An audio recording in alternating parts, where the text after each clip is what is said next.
खट्टा खाने वाली चुड़ैल। रात को अचानक राधिका मौसी को किचन से कुछ गिरने की आवाज आई। उन्होंने बाहर निकल के देखा तो किचन में उन्हें कोई सफेद साड़ी में दिखा। वो चीख पड़ी, हे भगवान, आलतू जलाल तू आई भला को टाल तू, आलतू जलाल तू आई भला को टाल तू। राधिका मौसी को चीखते सुनकर श्रवण बाहर आता है भागते हुए। अरे माँ, क्या हुआ? क्या देख लिया? दादी माँ आ गई क्या सपने में? अरे बेटा, रसोड़े में देख तो कौन है? श्रवण रसोड़े में झांक कर देखता है और उसे कोई नहीं दिखता अंदर। अब रसोड़े में तो कोई नहीं है माँ। कोई सफेद साड़ी में नहीं है क्या? नहीं माँ, कोई भी नहीं है। चिल्लम चिल्ली की आवाज सुनकर काजल भी वहां आ जाती है। अब क्या हो गया माँ जी? अरे बेटा, रसोड़े में एक चुड़ैल थी सफेद साड़ी में। अरे क्या कर रही थी वो अंदर? अरे बताया नहीं, कल आएगी ना तो पूछ लूंगी। चुड़ैल जी, आपका क्या प्लान है? माँ जी, रात बहुत हो गई है, आपने कोई बुरा सपना देखा होगा, चलिए सो जाइए। राधिका मौसी सोने तो चली जाती है, पर उनको रात भर नींद ही नहीं आती। वो कुछ भी उलझुल बातें सोचने लगती है। कहीं चुड़ैल की वजह से तो घर में टेंशन नहीं हो रहा, कहीं उसी की वजह से तो वो दादी नहीं बन पा रही। सुबह जब राधिका मौसी रसोड़े में छानबीन करती है तो पाती है कि नींबू का अचार गायब है। चुड़ैल नींबू का अचार ले गई, मुझे तो ठीक नहीं लग रहा कुछ। चुड़ैल को भी पता है कि जिंदगी का असली मजा तो खट्टे में ही है। राधिका मौसी झट से श्रवण को फोन कर देती है। बेटा, मुझे समस्या समझ में आ गई है, हमें एक तांत्रिक की जरूरत है। अरे क्या बोल रही हो माँ, तांत्रिक की क्या जरूरत है? आप पूजा पाठ तो कर ही रही हो ना। आलतू जलालतू मंत्र सारे फालतू जैसे कुछ मंत्र पढ़ो, चली जाएगी अपने आप चुड़ैल। अरे नहीं बेटा, कभी चुड़ैल को कम नहीं समझते। अरे तुझे पता भी नहीं चलेगा कि कभी वो छल करके काजल की जगह घर की बहू खुद बन जाएगी। क्या माँ, कुछ भी बोल रही हो? कहाँ काजल और कहाँ चुड़ैल? वैसे एक बात बताओ, काजल को अगर गाने के लिए बोल देना तो चुड़ैल काजल की आवाज सुनकर घर तो क्या, धरती लोग छोड़कर चली जाएगी। तुम ना पढ़े लिखे बच्चे हर चीज को मजाक समझते हो। तुम रहने दो, मैं खुद ही तांत्रिक को बुला लेती हूँ। अच्छा सुन, शाम को इमली लेके आना। क्या है कि चटनी खाए बहुत दिन हो गए है ना? नहीं माँ, इमली तांत्रिक से ही मंगवा लो ना, आटा वगैरह भी उसी से पिसवा लेना।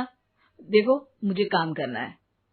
श्रवण रात को कई तरह की सब्जियों के साथ माँ के कहने पे चटनी के लिए इमली भी ले आया था, लेकिन राधिका मौसी के दिमाग में अलग ही फिल्म चल रही थी।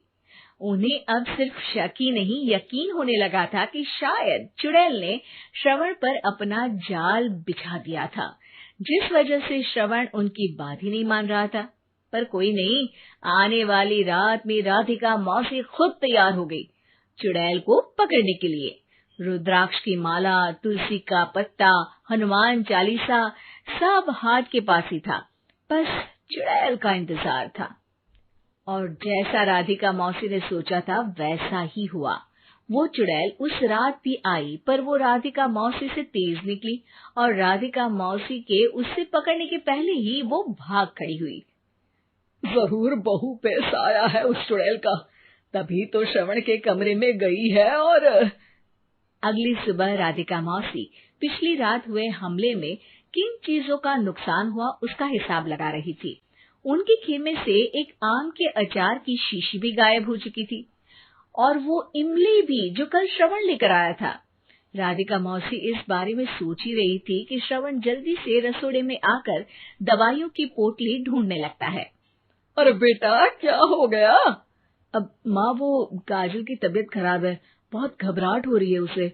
हे भगवान, मैंने पहले ही कहा था कि तांत्रिक को बुला लेते हैं, पर नहीं, अब देखो उस चुड़ैल ने काजल को अपने वश में करना शुरू भी कर दिया है।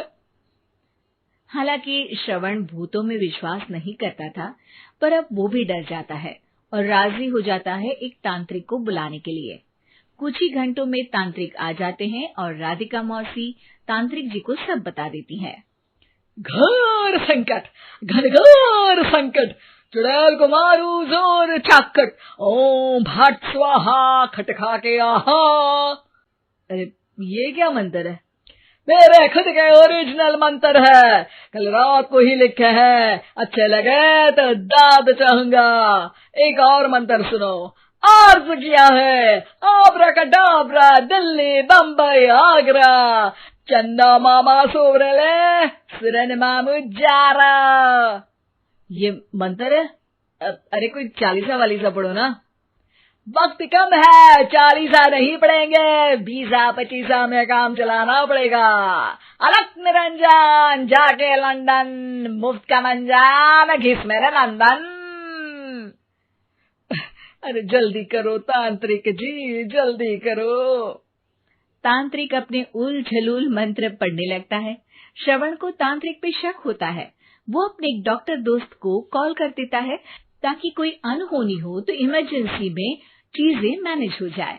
तांत्रिक धुनी रमाता है, जिसकी वजह से कमरे में काफी धुआं हो जाता है और जिसकी वजह से बहू की घबराहट बढ़ जाती है। अब भागेगी चुड़ैल। हाँ। बहू खांसते हुए धुएं से बचने के लिए बाहर चली जाती है। अरे भाग रही है, भाग रही है। पीछे पीछे श्रवण भी जाता है। बहू एक सोफे पर बैठ जाती है। तभी डॉक्टर दोस्त आ जाते हैं और श्रवण को पानी लाने के लिए कहते हैं। थोड़े चेकअप के बाद डॉक्टर कहते हैं, मेरे हिसाब से जाप का काम पूरा हो गया है। क्या मतलब? अरे कुछ भी नहीं माँ, कोई चुड़ैल नहीं है, खुशखबरी है, अब दादी बनने वाली है। मगर वो सब अचार के डब्बे। श्रवण दोनों अचार के डब्बे अपनी माँ को दिखाता है, जो कि उनके बिस्तर के नीचे छुपे हुए थे। आपने सही बोला था माँ, वो चुड़ैल काजल ही थी जो खट्टा खा रही थी। हमें कल ही पता चला, पर हमने आपको ये तांत्रिक वाला काम करने दिया ताकि आपको भरोसा हो जाए कि भूत वगैरह कुछ होता ही नहीं। अच्छा अच्छा, ये तो बड़ी खुशी की बात है, पर बेटा मुझे एक झाड़ू तो ला दे। क्यों माँ? ये तांत्रिक का भूत उतारती हूँ मैं। अब तांत्रिक राधा मौसी के डर से घर से भाग निकलता है और राधा मौसी उसके पीछे भागती है। अरे संकट ये घनघोर है, तांत्रिक मुआ चोर है।